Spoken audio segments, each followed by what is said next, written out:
¿vale? Y vais a ver la información que va a volcar sobre esta fortaleza, sobre vosotros, y si habéis pensado, y dado mucha vuelta a la cabeza con esta ponencia, la de Óscar no va a dejar indiferente.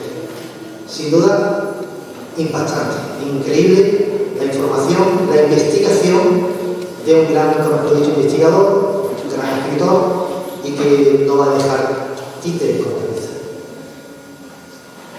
Va a presentar, va a dar datos, en este caso también mi compañero David, y os va a hablar un poquito de este señor también tan interesante que tengo a mi izquierda, al cual le estoy muy agradecido que venga a nuestra tierra, porque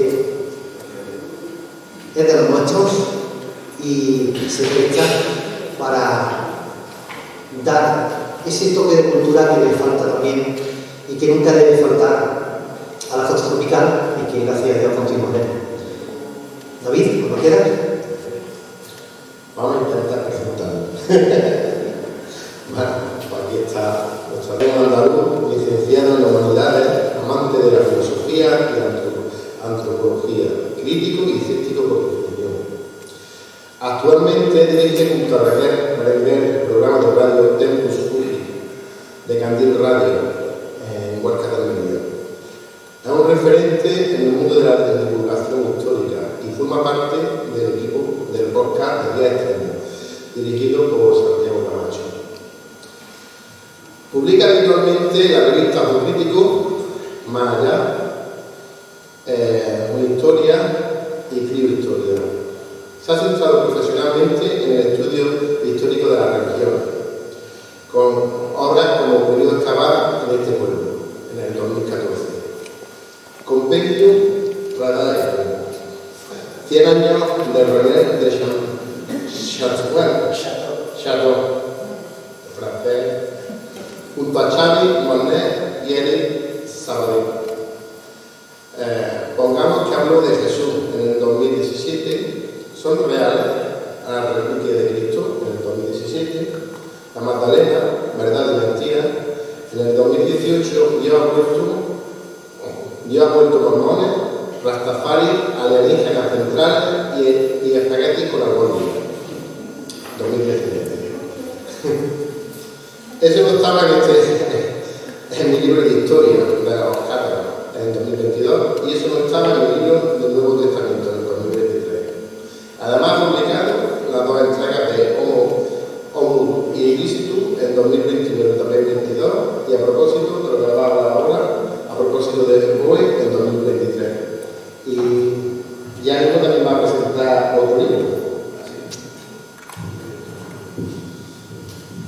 Bueno, pues nada, si no, si queréis poner ahí bastante más cómoda, se me queda por allá, bien. Bueno, hola, muy buenas tardes, noches. Antes de nada, un placer estar aquí con ustedes. Muchas gracias por estar aquí. Yo no sé si yo estaría aquí, solo para tarde, yo solo estaría en Palanda, así que muchas gracias por estar aquí y apoyar la cultura.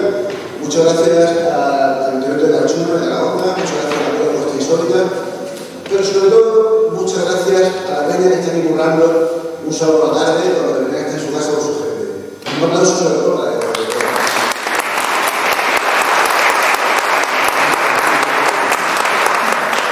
Como verdadero día, como sé que tenemos tiempo hasta las 10, voy a intentar ser lo menos coñazo posible e intentar contar lo más rápidamente posible también lo que os quiero contar. ¿Conocen ustedes a este señor, verdad? Edgar Allan Poe, ¿no? ¿Cierto? ¿Qué quiere este señor? Venga, aquí se ve. ¿Cómo qué? ¿Cuento? ¿De qué? De misterio. Bien. En parte sí. Poe pasó la historia como autor de relatos de terror. Que seguramente si no es por sus relatos, si no lo he visto alguna estación cinematográfica, alguna serie de televisión. Pero puede mucho más que eso. Y en estos 40 o 45 minutos que tenemos, voy a intentar demostraros y contar una historia que espero que os va a gustar. Y voy a empezar, por ejemplo, voy a empezar por el final. Poe falleció el 6 de octubre de 1849 y unos 11 meses antes se hizo esta foto. Mejor dicho, no la foto, esto es un daguerrotipo, que es algo parecido a la fotografía, no exactamente, pero bueno. Esta foto se conoce como Última Thule. Esta foto se la hizo Poe después de días seguidos, borracho hasta los ojos, después de que una amante suya, que él quería que se convirtiera en su mujer, y que no se convirtió en su mujer, porque pasó de él, una médium muy famosa, de hecho se llama La Bruja de Providence, le dijese que no. Poe, que ha pasado la historia como un alcohólico, realmente no era un alcohólico, o quizás sí en nuestros conceptos actuales, porque no era un bebedor de a diario, era más bien el típico bebedor que una vez que lo gana no puede parar y se tira 2 días borracho. Ese tipo de alcoholismo era el que tenía Poe. Y sobre todo, y esto es muy curioso, solía pasarle cuando recibía alguna mala noticia, que fue un poco el signo de su vida, y lo que es más interesante, cuando recibía alguna buena noticia. Como decimos que Andalucía es una Andalucía, eso puede defender lo vuestro, puede defender la tierra, el acento, el andaluz, pues la cagó un montón de veces en su vida. Y la cagó casi siempre cuando la vida se enrolló, cuando la vida le dio un giro para bien. Es decir, eso tiene un nombre, claro, luego lo vamos a ver. Eso tiene un nombre en psicología, se llama el trastorno de Tánatos, que es algo más, para que me entiendan un poco, es como la idea de zancadillarse uno a sí mismo para justificar de algún modo que soy un fracasado. Es decir, soy un fracasado porque la vida no me va bien, pero realmente soy yo el que me encargo de que no me vaya bien. No soy un equilibrio, ¿no? Bueno, pues eso fue, lo dice pues sistemáticamente. Esa foto, que ha pasado en la historia, es la foto más conocida de la Poe, la foto universal, no sé si se puede llamar, representa un hombre que no fue Poe. La historia ha sido muy justa con él. La historia ha sido muy justa porque el hombre ha pasado la historia como un autor de relatos de terror, pero fue mucho más que eso. Y ha pasado la historia como un borracho, pero fue mucho más que eso. Y por desgracia, esta foto hay solamente 6 fotografías de Poe y ninguna hace justicia al personaje realmente del que estamos hablando. Yo soy muy disperso, me gusta mucho ir con las ramas, y contar historias paralelas, y contar algo distinto, ¿no? Todos dicen que conocen a Poe, ¿verdad?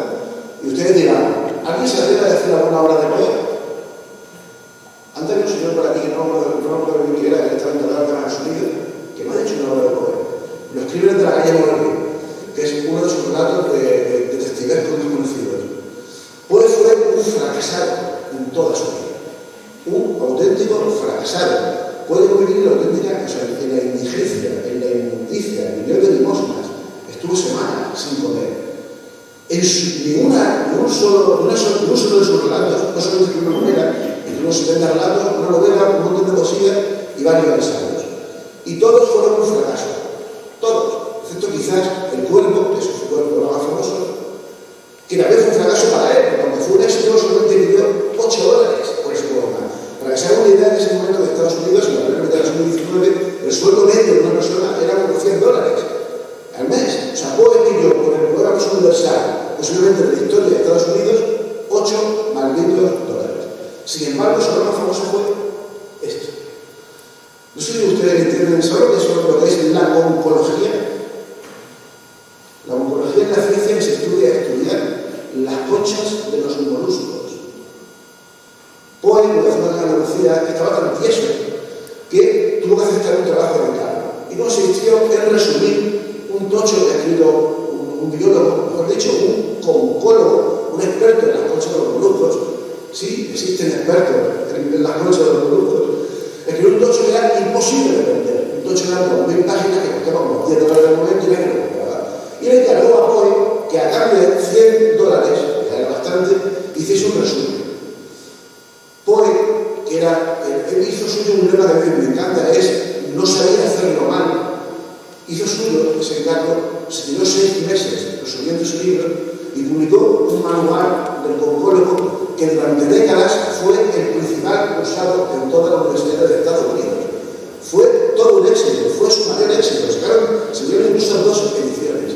Fijaos hasta qué punto Poe era un tío grande que el sistema de categorías, o sea, las categorías taxonómicas, es decir, la clasificación que él hizo de las malditas conchas de los moluscos, era mejor que la que había hecho el tipo que había hecho el libro original. Y durante décadas fue la oficial, ¿no? Fijaos, este Poe no es el Poe tan conocido, el Poe del terror gótico. Era otro Poe distinto. Y ese es el Poe del que yo quiero hablar. De verdad que son personajes increíbles, son un tipo que finalmente algo que había sido muy rentable, por $100 para hacer esto. Por eso yo mal, porque si yo 6 meses para hacerlo. Pero pero no sabía hacerlo mal. Hizo una auténtica maravilla. Poe nació en Boston, Massachusetts. Boston es la capital del norte. Ustedes recordarán, más o menos. ¿Recuerdan lo que tienen ganas? Seguro que lo recuerdan. Aquella serie Norte y Sur, de finales de los 80 o mediados de los 80, o igual incluso de principios de los 80. No sé. Estados Unidos siempre, sobre todo, el lado este del país eran las 13 famosas colonias que se independizaron del Reino Unido y existe un concepto hoy en día mucho más difuso, que es el concepto del norte y del sur. Boston, la ciudad en la que nació Poe, es la capital espiritual del norte. Pero Poe, cuando tenía solamente unos años, tuvo que enfrentarse a la muerte de su madre. Su madre era actriz, su padre era actriz, los actores de teatro eran muy mal vistos en Estados Unidos, y su madre falleció cuando Poe tenía solamente 2 años en Richmond, en Virginia. Richmond es la capital espiritual del sur. Es decir, que esa no es nuestra idea. Poe nació en la capital espiritual del norte, pero fue adoptado por el sur. Y por culpa de esto, nunca fue bien recibido en el norte, porque lo veían como un niñato sureño, ni nunca fue bien visto en el sur, porque lo veían como un hijo del norte. Poe tuvo esclavos, por ejemplo. Vivió en Richmond, una familia muy prudente, la adoptó, la familia Ana, que tenía esclavos. Y Poe toda su vida fue defensor de la esclavitud. Esto le puede parecer asombroso, pero es que eso es Estados Unidos. En Estados Unidos, en la Constitución americana, los que firmaron la Declaración de Independencia, los que firmaron la Constitución, de los 26 grandes padres fundadores de Estados Unidos, 24 tenían esclavos. Y la misma Constitución que reconocía derechos y libertades a todo el mundo, no se lo reconocía ni a los negros ni a los indios que estaban masacrando. Es un medio de contradicción, que tampoco hay que extrañarlo. Pero Poe, esclavo, era racista y era un ciudadano más de su país. No debe extrañarlo. No debemos juzgar a Poe por lo que era el de su época. O sí, ¿no? Allá de uno. Poe intentó vivir de la poesía y le fue mal. Sobre todo porque tampoco era demasiado buen poeta, ya depende de cada uno cuando lo era. Intentó ser militar, pero también le fue mal. Ustedes también se ven la película en Netflix, no recuerdo cómo se llama, con Christian Bale, los crímenes. Exacto, los crímenes de la academia, no sé si lo han visto.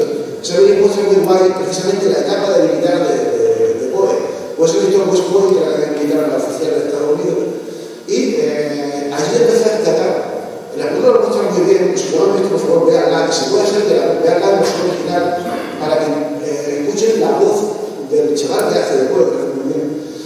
Poe tenía varios problemas, estuvo toda su vida. Uno que era muy orgulloso, muy orgulloso. Era el típico tío que le decía, ¿a qué no es bueno? Que no es bueno, que lo hacía. Y eso le lastró su vida por completo, porque más de una ocasión, por ser así, lo acabó pagando. Y lo apagó West Point. De hecho, acabó siendo expulsado de West Point. Esta es la punta de la comentaba. Fue expulsado de West Point y entonces decidió algo que es realmente alucinante porque nadie lo había hecho hasta ese momento. Decidió dedicarse solamente a escribir. Es muy difícil, os lo puedo asegurar. Muy poca gente, muy pocos escritores tienen el privilegio de vivir de sus letras. Yo, por supuesto, no lo he leído, Jorge tampoco, y casi nadie lo tiene. Es verdad que una novela era más fácil, hoy en día es muy difícil, pero el tiempo de Poe era mucho más difícil. ¿Por qué? Porque Poe vivió en una época en la que Estados Unidos existía solamente hace 30 años y todos los autores que se leían en Estados Unidos eran autores ingleses y además se leían por pirateo, no existían autores de autor como hay en el mundo. Entonces simplemente se copiaban los libros de Charles Dickens, de muchos autores, sobre todo de Dickens, en Estados Unidos. Así que no le daban a hacer caso a los autores de Estados Unidos. Y uno de los primeros, junto a Herman Melville o alguno más, fue precisamente Washington Irving, por ejemplo, que tiene mucha relación con Andalucía, fue Poe. No entra mucho detalle porque lo que quiero hablar es de Poe y de algunos misterios. Pero Poe empezó a publicar relatos. Él lo que hizo en toda su vida fueron cuentos. Cuentos no son cuentos infantiles, claro, son relatos cortos. ¿Por qué? Porque Poe tenía una cosa que a mí me parece fascinante y que quiero que entiendan, porque es realmente grande lo que menciona. Él decía que la experiencia literaria tiene que ser disfrutada de tirón. Es decir, él no entendía el concepto de novela. ¿Por qué? Porque él decía que eso es como una película, una historia que te cuento 2 horas y ya está.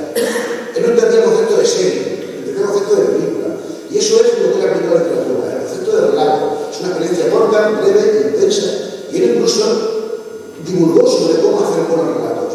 Y como relatista no hay nadie que haya superado nunca a Poe. Es muy difícil, yo puedo asegurar como escritor, y además como editor, más o menos sobre todo como escritor, que la capacidad de síntesis, la capacidad de contar algo en pocas palabras, es mucho más loable que la capacidad de escribir tochos de 500 páginas, como yo escrito algunos, José Rivera ha escrito algunos, pero contar una historia en 6 palabras, en 6 folios, eso es brutal. Y eso es lo que hace de verdad grande a un escritor, sobre todo un escritor de ficción.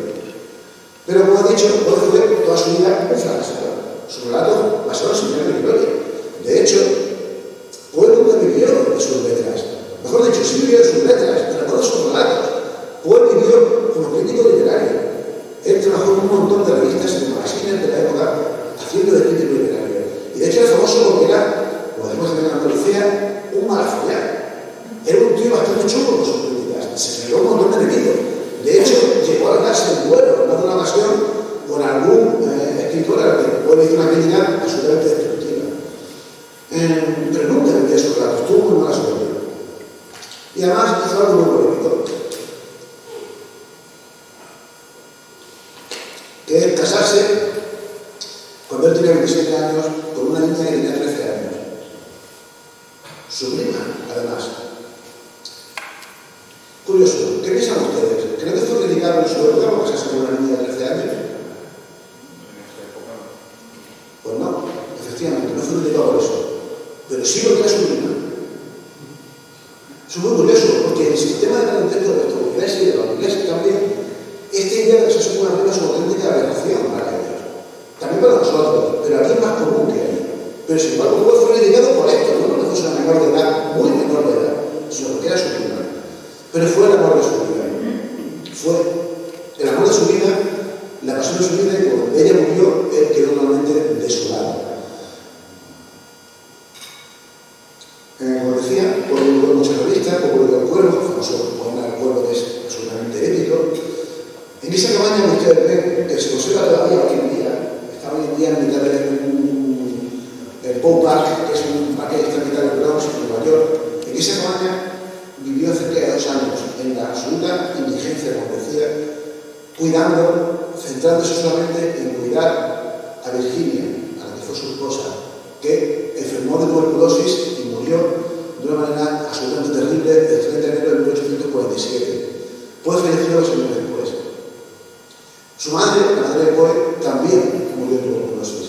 Y de algún modo, eso es muy curioso, que ahora haya leído a Poe lo sabrán, Poe se quedó bastante pillado por una idea, que incluso él llegó a filosofar sobre esa idea, que es la idea, algo que muy bien te presenta en su fondo de terror sobre todo, que es algo que a él le parecía tremendamente estético y que a la vez también tiene un tono o un toque de enfermizo.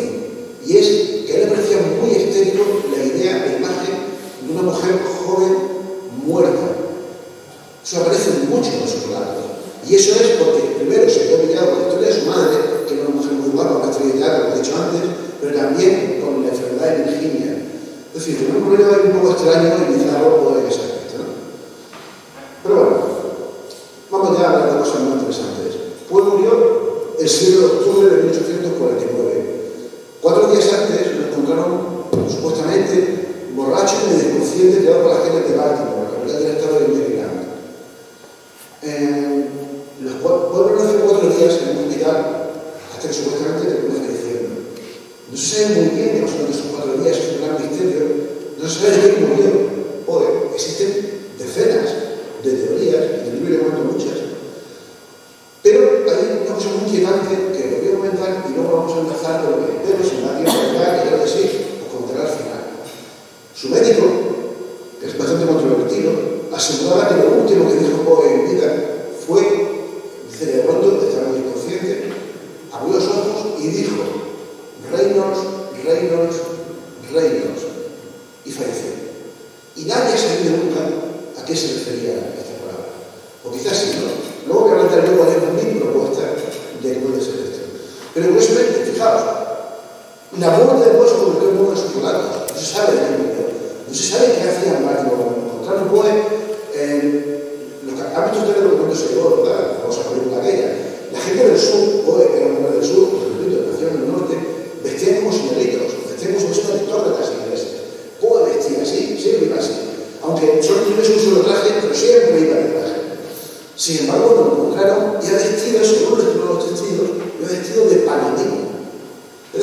si alguien le hubiese quitado la ropa y le hubiese dado otra ropa, ¿no?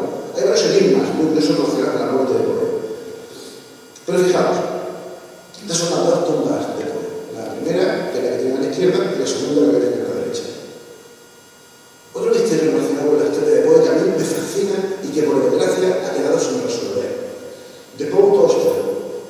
Resulta que desde 1915 aproximadamente hasta más o menos el año 2015, fijaos, hablando de 7 años, alguien cada 7 de enero, que es el día del nacimiento de Poe, el 17 de enero, iba a la tumba de Poe, depositaba 3 rosas rojas, se iba con una botella de coñac, se bebía media botella de coñac y la dejaba ahí. Y se iba. Toaster significa en inglés, toaster printar, se llama así como el printador de Poe. Bueno, pues nunca se ha sabido quién era esta persona, además no pudo ser una persona, tuvieron que ser varios, que duró 100 años, pero nunca se ha sabido quién es. Hay incluso una foto, seguro que tiene usted ahí, se publicó en la revista Life en 1990. ¿Por qué? Porque la gente ya iba a ver al Poe Toaster, iban allí, pero nadie supo nunca quién era. Yo creo que puedo hacer algunos candidatos, y de hecho, como he dicho, esto dejó de hacerse en 2015, y yo tengo una teoría de quién fue el último. Yo creo que fueron 3 distintos, y quiero que sé quién fue el último, no quién fueron los otros, ¿no? Pero bueno, sigamos. Yo creo que algo un poco distinto, radicalmente distinto, al que ustedes conocerán, y si no, os lo voy a exponer. Poe también escribió libros de ciencia, escribió un libro de filosofía brutal, absolutamente brutal, rompedor y pionero de muchas cosas que luego se van descubriendo. Y esto es alucinante. Ustedes conocen a Julio Verne, ¿verdad? Julio Verne estaba botada en mi libro, como pueden ver aquí, no vamos a por ahí. Estaba botada en mi libro junto a Julio Verne, junto a Lovecraft, junto a Baudelaire y junto a Julio Cortázar. Verne ha pasado la historia, como habéis hablado ustedes, como alguien que de algún modo anticipó, vislumbró muchos avances tecnológicos y científicos que se produjeron y que en su momento no existían. Seguro que conocen esta faceta, ¿no? De Julio Verne. Bueno, pues Poe fue mucho más en este aspecto. De hecho, Poe fue el maestro de Julio Verne. Julio Verne se lo conoció, siempre lo dijo que era su maestro. Bueno, pues, fíjense, en 1848, un año antes de morir, cuando Poe se estaba totalmente alcoholizado, esto fue apenas unos meses después de la muerte de su mujer, alcoholizado y enganchado al lado de la mujer. Es una forma, una textura que me ha quedado bien. Escribió un libro surrealista pero absolutamente lúcido, a la vez, que se llamó Eureka. Y en él intentaba explicar, hacer una cosmogonía, es decir, explicar la realidad en todos sus aspectos.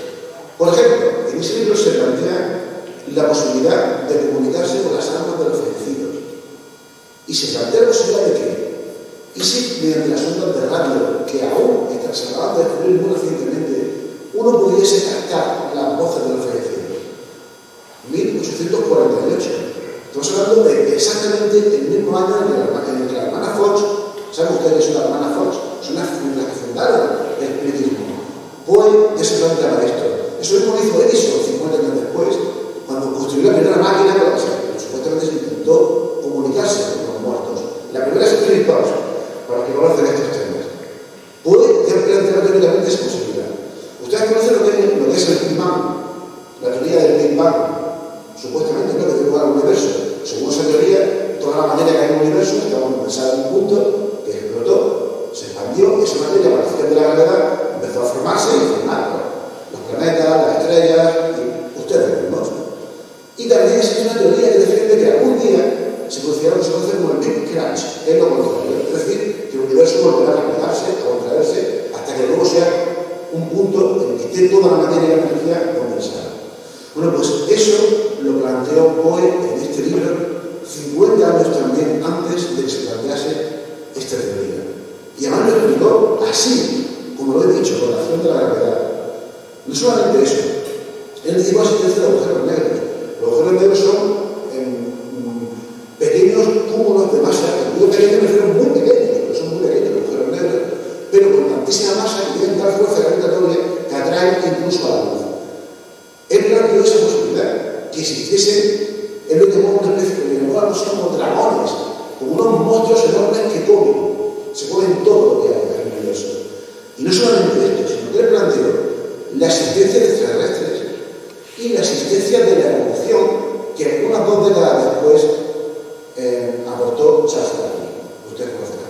Es decir, fue todo un visionario. ¿Por qué? Porque era un tipo que, aparte de interesarse por sus libros, por su poesía, por muchas cosas, le interesaba mucho la ciencia. Pero para él la ciencia era mucho más abierta de lo que quizás hoy en día es la ciencia. Para él la ciencia incluía comunicar sobre los muertos. Para él la ciencia incluía resolver crímenes, por ejemplo. Y por eso Poe, además de ser el gran maestro, el gran fundador del género del terror como tal, fue el fundador de la novela policíaca. Poe tiene como mínimo 3 relatos, que son los 3 que describió sobre un personaje que se llama Augusto Pen, que es exactamente el anticipo del personaje de Sherlock Holmes. ¿Conocen ustedes el personaje de Sherlock Holmes, verdad? ¿Cómo resuelve los crímenes de Sherlock Holmes? Con la deducción. ¿Tú lo has dicho, deducción? Exacto. Sherlock Holmes es un personaje que tiene una intuición especial y una capacidad analítica de la hostia. O sea, es decir, es siempre como una persona pues sabe lo que ha contenido, lo que sabe, ¿no? Bueno, pues eso, Arthur Conan Doyle, que es el creador de Sherlock Holmes, lo copió de Poe. A ver, no lo digo yo, lo dijo él. La primera novela de Sherlock Holmes se llama Estudio de Escarlata y cuenta cómo se conocen Sherlock Holmes y Watson como personajes, ¿no? Y hay un momento en el que cuando Watson empieza a vislumbrar las capacidades que tiene Sherlock, le dice: ¿me recuerda usted al personaje de Edgar Allan Poe? Y Sherlock le responde: ese era un aficionado. Pero esa es la manera que tuvo Arthur Conan Doyle de rendirle tributo a Poe. Porque Poe tenía un personaje que se llama Augusto Pen, que era exactamente igual. Era eso. Lo mismo, es más, el narrador de estos 3 relatos es un amigo, un médico de ese tal Augusto Pen, que viene a ser una suerte de Watson, ¿no? ¿Qué es lo que hizo Poe con esto? Poe lo que quería es, a Poe le encantaba que le retasen y le encantaba retar. Hago un pequeño disclaimer. Poe creó en una revista en la que estuve trabajando una sección de criptografía en la que retaba a los lectores de esa revista que le mandasen textos encriptados para que ellos los resolviesen. Y lo hacía. Y a la vez, él luego les proponía textos encriptados a la gente para que los resolviesen y casi nadie lo hacía. El juego era eso. Y él con estos relatos lo que él quería es eso. Hasta ese momento la historia de crímenes, hay evidentemente historias de crímenes anteriores a Poe, pero era imposible de resolver. Porque generalmente los autores de estos relatos lo que hacían era ocultarse información. Es una herramienta muy habitual, ¿no? La novela negra. Yo oculto información así, la voy soltando poco a poco, y cuando llega el momento final, los hablamos, por ejemplo, seguro por los relatos de Agatha Christie, que es muy de hacer ese tipo de trampas, ¿no? Sin embargo, tanto Sherlock como en el caso de Augusto Pen, no era así. De verdad, si uno lee atentamente sus relatos, puede descubrir quién es el asesino, pero tiene que ser muy sagaz, tiene que estar atento y ser muy listo. Y realmente no es tan fácil. Pero él jugaba ese juego. ¿Por qué? Porque a él le encantaba ese rollo de jugar a dominar cosas, a resolver enigmas, a solucionar misterios, que al fin y al cabo son lo que hacemos los que nos gustan estos temas del misterio. Y eso, le quiero hacer una crítica también mucho, me gusta mucho lanzar el mundo del misterio. Hay misterios que ya están resueltos. Yo mismo en algún libro he resuelto algunos de los grandes misterios del mundo del misterio, y sin embargo parece como que no nos termina de gustarnos el que se resuelvan los misterios. Eso es lo que nos motiva, ¿no? Resolver los misterios. Ojalá podamos demostrar que existe la vida más allá de la muerte, que para mí es el gran misterio, ¿no? Venga, sí. Es más, puedo decir una cosa guapísima, que si me parece solemne explicar. A ver, no sé si me levanto, ¿me escuchan? Sí, ¿no? ¿Saben de este señor? Alfred Hitchcock. Alfred Hitchcock fue otro grande, también, de la historia. Hitchcock, no sé si ha visto ustedes la película de Alfred Hitchcock. Seguro que sí, ¿no? Bueno, Hitchcock se caracterizaba como una cosa muy curiosa que él llamó MacGuffin. ¿Qué es? ¿Sí? ¿Cómo viene? Hitchcock se caracterizaba como una cosa que él llamó MacGuffin. Jorge, que guionista, sabe exactamente lo que es. ¿Qué es un MacGuffin? Bueno, pues Hitchcock lo explicó mejor que yo, así para que me explicarlo yo. Él puso un cuento, contó un cuento, se lo contó a François Truffaut, que es un director de cine francés, que hizo una entrevista en los años 70, en la que Hitchcock le explicó esta herramienta para crear suspense película. Y él puso un ejemplo. Imagínense que yo estoy con Jorge sentado en un vagón de un tren. Y encima de Jorge hay un baúl enorme. Y le digo, Jorge, ¿qué es eso de aquí? ¿Qué llevas en ese baúl? Dijo, yo llevo un McGuffin. Y le dice, pero ¿qué es un McGuffin? Dice, un McGuffin es una escopeta para matar leones en las montañas Skills de Irlanda. Dice, venimos en la montaña Skills de Irlanda, no hay leones. Ah, pues entonces no será un McGuffin. Esa es la respuesta. ¿Qué es lo que os he dicho en otro momento? Durante unos segundos, todos ustedes quieren saber qué es un McGuffin. Da igual lo que es un McGuffin, da igual que es una mentira, da igual que es una broma, porque hay que captar su atención, es generar suspense. Esa herramienta lo utilizó Cristo hasta la saciedad. Eso puede parecer fácil hacerlo, pero es muy difícil. Tarantino, por ejemplo, es muy denso. Bueno, pues eso también lo inventó Poe. Poe tiene un relato, que es ese, la carta robada, que es un relato muy curioso también de Augusto Dupin, en que, bueno, básicamente la policía contrata a Augusto Dupin para que encuentre una carta que alguien dentro de la Casa Real, o sea, que alguien ha escrito de la Casa Real francesa, que alguien ha robado y no sabemos ni quién la ha escrito, ni quién la ha robado, ni qué contenía la carta. Es más, cuando termina el cuento, seguimos sin saber nada de eso. Solo sabemos quién la ha robado, pero no sabemos el contenido. Sin embargo, desde el primer momento uno lo que quiere saber es eso, el contenido. De verdad, recomiendo, si quieren que lean algo esta noche o mañana, por supuesto, antes de que se lea incluso mi libro o el de Jorge, léanse este relato de Poe, porque es una auténtica barbaridad. Bueno, sí. Como he dicho, Poe escribió varios relatos de terror, muchos relatos de terror. Pero sus relatos de terror no tienen monstruos, no hay vampiros, no hay fantasmas, no hay monstruos. En sus relatos de terror, el mal lo representa el ser humano. Y es que Poe, y esto es muy curioso, esto no sé, poca gente conoce realmente, Poe fue un pionero de la psicología. En su momento no existía la psicología. Existían algunas cosas parecidas, pero no la psicología como tal. Tanto fue así que el propio Freud se lo acabó conociendo. Es más, un discípulo de Freud, Marie Bonaparte, que no tiene nada que ver Jorge con Bonaparte, pero igual sí. Marie Bonaparte escribió una biografía de Poe desde la perspectiva del psicoanálisis, intentando entender cómo era Poe. Y lo reconoció como un pionero del psicoanálisis. ¿Por qué? Fijaos. Voy a poner un ejemplo que lo consumo muy rápido, porque además nos quedan 15 minutos. Poe habló antes que nadie en la historia de la literatura, y no hablo de literatura de ficción, sino de la literatura en general. Nadie, hasta Poe, había escrito el concepto de psicópata. Ustedes saben lo que es un psicópata, ¿verdad? Tiene un asesino en serio. Por ejemplo, no tiene por qué ser, un psicópata no tiene por qué ser un asesino, pero puede ser. Un psicópata es alguien que no tiene remordimientos, es un narcisista que igual atrás que hace lo que quiere hacer sin pensar en las consecuencias que va a tener para los demás. En el Gato Negro, que es uno de los mejores relatos, puede describir exactamente, punto por punto, lo que es un psicópata de manual hoy en día. Por ejemplo, pues, un psicópata famoso que es Ted Bundy, que igual lo conoce, es perfectamente la descripción que hizo Poe aquí. En otro relato suyo, por ejemplo, en El corazón del ator, él muestra algo que a él le fascinaba, que es la monomanía, que es lo que se conocía en ese momento y se conoce hoy en día como la gente que está obsesionada con una cosa, solo con una cosa. Por ejemplo, en ese relato es un tipo que está obsesionado con un ojo azul, con el ojo azul de un señor que además no sabemos quién es, pero vive con él. En inglés ese relato lo dice como pale blue eye, algo así como un ojo azul pálido. Y el hombre está tan obsesionado con el ojo ese, que cada vez que lo ve, el ojo ese le raya, que termina matando al tipo por eso. Y él está muy obsesionado también con la muerte. No con la muerte, sino con la ser enterrado vivo. Él tiene un montón de relatos que habla de esta idea. Algo que a ella acojonaba, sobremanera, y que además es normal, porque en aquella época pasaba mucho la gente que era enterrada de vida.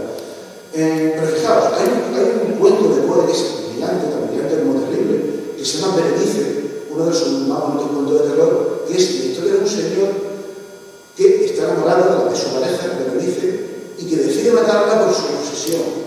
La obsesión que tiene son sus dientes. Y es curioso, al final, para hacer spoiler, nosotros estudiamos mucho de 35, no tengo tiempo de leerlo. Al final del relato, él la mata, le arranca los dientes y el relato termina escuchándose como un crujido. Alguien manera de hacerlo verdad entera, arrancando los dientes, ¿no? Y eso hace que el tipo acabe en el suelo que se va suicidando porque está obsesionado con los dientes de ella, ¿no? Fíjense hasta ahora, Poe, pionero del Big Bang, pionero de la revolución, pionero de la novela negra, pionero de la psicología. Este Poe no tiene nada que ver con el Poe que hasta ahora nos habían vendido, ¿verdad? Pues fíjense, Poe también inventó las fake news, las noticias falsas. ¿Por qué? Porque Poe antes que nadie se dio cuenta de algo que es brutal, que es el poder que tiene la prensa para, a través de la mentira, crear opinión. Es así, hoy en día lo vemos más que nunca, pero él lo vio ya en una época en la que nadie lo vio como él. ¿Y qué es lo que hizo? Jugar con eso. Y él empezó, como os digo, a él le gusta mucho esa interacción con los lectores, empezó a publicar relatos de ficción camuflados como si fuesen noticias reales. Lo más brillante que hizo es esto que ven aquí. Es lo que se conoce como el engaño del globo o el tamaño del globo, que se publicó el 13 de abril de 1844 en el Sun Magazine de Nueva York. ¿Qué lo hizo? Pues fíjense, lo cuento porque está muy guapa esta historia. Eso de ahí eso salió en la edición matinal de ese diario, a las 8 de la mañana. Y hay un pequeño cuadrito, no sé si lo veis, justo está el globo, un poquito más arriba, hay un cuadrito en el que se anunciaba que en una segunda edición de ese diario que iba a salir unas cuantas horas después, a las 12 de la mañana, se iba a aportar una información extraordinaria que se había descubierto. Y es el primer vuelo en globo que atravesaba el Pacífico, desde Londres, exactamente un poco al sur de Londres, hasta Nueva York. Y que además se han hecho en 17 horas. ¿Qué es lo que hizo Poe? Es una mentira, evidentemente eso no pasó. De hecho, eso no pasó hasta 100 años después. Pero Poe es lo que hizo. No solamente escribió un relato que parecía una crónica real, de que eso había pasado con nombres reales, incluso nombres de personas reales que estaban relacionados con el mundo de la aerostática, de los globos y demás, sino que además hizo esto. Lanzó un gancho para engañar a la gente y que 4 horas después fuese algo viral. Él descubrió el concepto de viral. Es más, Poe esa mañana se fue a la plaza en la que estaba el New York Sun para ver cómo reaccionaba la gente. Él intentó comprar los ejemplares del New York Sun y no pudo. Había gente vendiéndolo y él estaba indignado porque él cobró por eso $4 y había gente vendiéndolo a $10. Ese es otro de los grandes hechos y logros de Poe. Pero también Poe fue pionero, y esto es una cosa que me flipa, de la ciencia ficción. Siempre se ha dicho que los dos grandes padres de la ciencia ficción son Julio Verne y H.G. Wells, de la máquina del tiempo, de la guerra de los mundos y demás, ¿no? Bueno, pues muchos de que ellos estuvo también Edgar Poe. Y os queremos un montón de ejemplos, pero como quiero hablar de otras cosas, no voy a entrarme demasiado, ¿no? Porque creo que son estos dos. Estos son dos de los cuentos, de los muchos cuentos de ciencia ficción de Poe. Este que tiene a la derecha, la conversación de Eros y Cherny, es un relato alucinante que escribió en 1839. Y ojo, fíjense lo que cuenta. Es la historia de dos espíritus desencarnados que en un lugar indeterminado del universo están hablando de cómo ha sido el fin de la Tierra después de que un cometa chocase contra la Tierra. Es decir, fíjense lo que está en la historia. La profundidad de ese relato es brutal.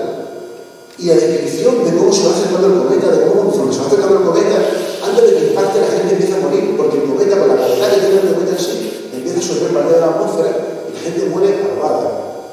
Es un relato posapocalíptico. Nadie hasta esta época había escrito un relato así. El que tienen al lado, el cuento 1002 de Cerizare, es un juego que hizo Poe, que es como hacer una especie de continuación de las 1001 noches, el famoso libro que ustedes conocerán. Y lo que hace es, os cuento, Sinbad el marino. ¿Conocen ustedes Sinbad el marino, aunque sea de la saga, no? Bueno, pues Sinbad el marino está un día frente a una playa y de pronto ve como del mar en vez de salir algo que él describe como un pez enorme, negro, pero con apariencia metálica. Y cuando lo ve saliendo, se empieza a extrañar porque los ojos no los tiene delante, sino que los tiene a los lados. Empieza a salir y despliega unas alas y termina volando. Empiezan a volar y Sinbad se monta en la nave. Allí hay unos seres humanos como nosotros y se los llevan. Y se los llevan a lo que él cree que es otro lugar en el espacio, pero realmente es otro lugar en el tiempo. Va al futuro y le enseñan el futuro, que no era el futuro de Poe, sino que era el futuro que Poe vislumbraba. Y en ese lugar hay frigoríficos, hay fotocopiadoras, tecnología que no existía en ese momento y que Poe vislumbró mucho antes que Julio Verne. Pero es que además, lo que él escribía era un submarino. Era ese pez metálico que tiene ojos en los lados, era un submarino. ¿Quién se llevó el mérito de descubrir el submarino antes de que se descubriese el submarino? Julio Verne. Pero no fue Julio Verne, fue Poe. Y ahora sí que sí, ya voy a terminar. Que no puedo hacer muchas cosas. ¿Saben ustedes los AFM? La presencia cercana a la muerte.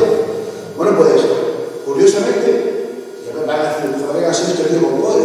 Pero es que es verdad.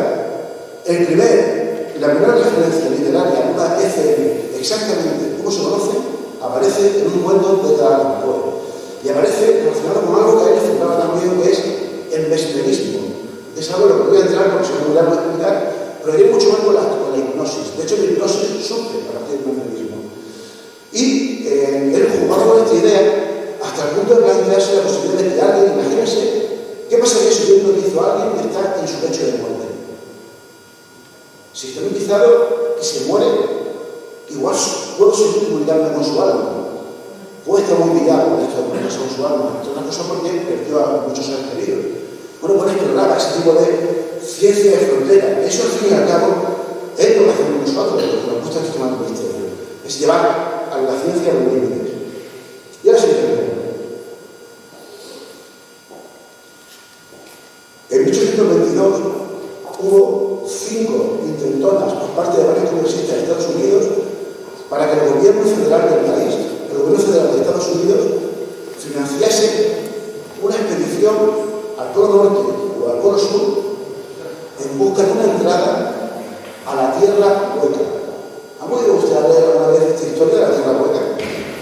Esto que evidentemente es un delirio, evidentemente no es real, llegó a ponerse muy de moda en Estados Unidos, hasta el punto de que, digo, 5 congresistas y senadores, realmente fueron 2 congresistas y 3 senadores, presentaron ante el Congreso y el Senado de Estados Unidos propuestas para que el país financiase una expedición al Polo Norte o al Polo Sur para averiguar si la Tierra estaba hueca. ¿Por qué? Porque había un señor que se llamó John Science que defendía esto.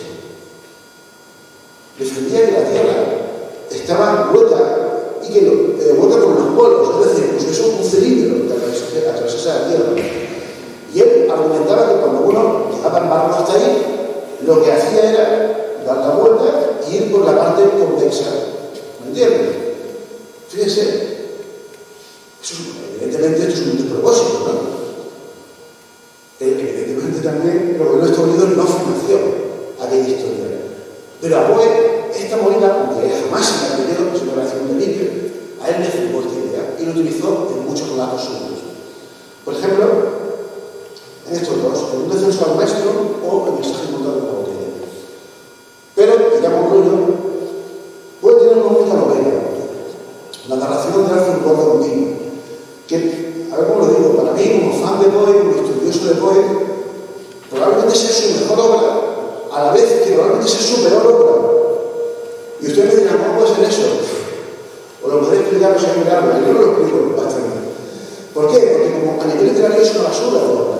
En el sentido de que, por ejemplo, para que se hagan una idea, son 21 capítulos y hay como 3 capítulos en medio en los que no pasa nada, que solamente se dedica a hablar de movidas, de las cosas, de los barcos, de las técnicas de navegación. O sea, es una obra muy regular que se nota que no está bien escrita.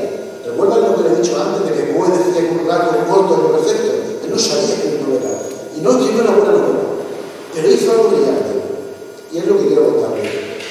Esta novela cuenta la historia de Arthur Gordon Pym, que es un chaval que se monta como un polizonte en un barco ballenero en Nantucket, en Massachusetts, sin entrar en mucho detalle, acaba con un naufragio y junto a con uno de los 2 que sobrevive del naufragio, un medio indio, Peters, que es su colega, una especie de Sancho Panza suyo, acaban pasando por varios barcos más hasta que finalmente van en un barco que va rumbo al sur. Van rumbo al sur hasta que llega un momento en el que pasan por la zona, la latitud más al sur que nunca he llegado hasta ese momento, que era el Capitán William Cook. Y se empiezan a encontrar con hielo. Lo que uno puede esperar, ¿no? Cuando va hacia el sur o hacia el norte, se encuentra en el sur, en la Antártida, y en el norte, por el Polo Norte. Empiezan a encontrarse con hielo, hasta que de pronto el hielo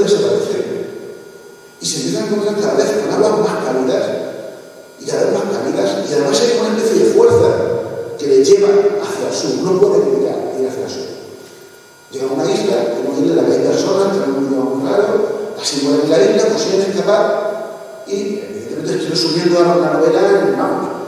Consiguen escapar y se vuelven a montar en la barca y, de nuevo, siguen rumbo al sur, porque no hay algo que les atrae hacia el sur. Hasta que finalmente llega un momento en el que describe Poe que se encuentran como una cortina de agua enorme y algo cada vez más rápido, el agua está hirviendo, o sea, el agua el agua del mar hierve, sale vapor del agua. Y justo cuando están a punto de ser arrastrados se aparece un agujero que hay en el mar, recuerdan lo que he explicado antes de esa oleada del Polo Norte, justo en ese momento ven como un ser gigante que lo describe en blanco, o lo describe blanco con la nieve, y se escucha un sonido que dice Tekeli Li, Tekeli Li. Y ahí termina la obra. Siempre se ha dicho que puedes conservar sin finalizar por algún motivo. Posiblemente porque se aburrió, que le daba medias, por el motivo que sea. Pero yo defiendo que no. Poe hizo otra de sus grandezas, que es eso, dejar al lector chalado, como pasa en muchas ficciones. Jorge, en Mixta lo sabes. No hay nada mejor que eso, dejar un final por todo lo alto, para que, pues no, ahí os quedáis. Por eso, Julio Verne escribió una segunda parte de esta novela, que se llama La Frigio de los Hielos. Por eso, H.P. Lovecraft, famoso Lovecraft, escribió otra segunda parte de esta novela, que se llama La Montaña de la Locura. Bien, y así termino. Esa novela está dedicada, incluso Poe llega a plagiar un montón de párrafos de la obra de un señor que fue el discípulo del señor, aquel que planteaba esta idea de la Tierra hueca, Jean-Pierre Sachs, y que se convirtió años después en el primer estadounidense que demostró que la Antártida era un continente, con tierra, no helado como el norte. Ese señor se llama Kevin Reynolds. ¿Recuerdan ustedes la muerte de Poe? Eso de Reynolds. Bueno, pues yo quiero pensar, ahora sí que termino, quiero pensar que Poe, en su lecho de muerte, se acordó del final de esta novela, Arthur Gordon Pym, y quizás él, enfrentándose a la muerte, enfrentándose al destino, enfrentándose al más allá, se acordó de Reynolds, se acordó de aquello y dijo: